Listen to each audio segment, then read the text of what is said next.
Anong ginagawa niyo dito, Ma? Pinahatid kasi ng ate mo si Bunso, nag-field trip. Sabi naman ni Victor, daan daw ako dito. Dumaan na rin ako kasi nandito ka. Kung si Sir Victor, no? Ano? Pwede po pala kayong mag-cancel ng plans niyo. Para po sa boyfriend niyo, may oras po kayo. Pero sa akin, Ma, kahit 2 minuto, no? Hindi niyo kayong mabigay. Pasensya na.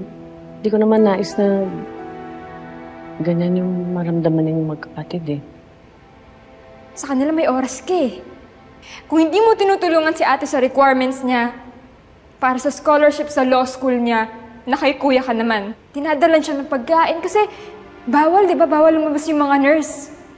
Kasi wala silang break. O di kaya hinahatid mo si Julio sa school. O di kaya binabantayan si Bunso.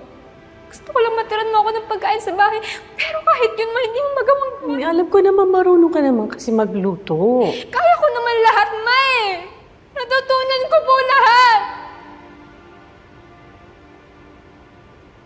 Dahil nga lagi namang walang gumagawa para sa akin nun Simula nung namatay si Daddy.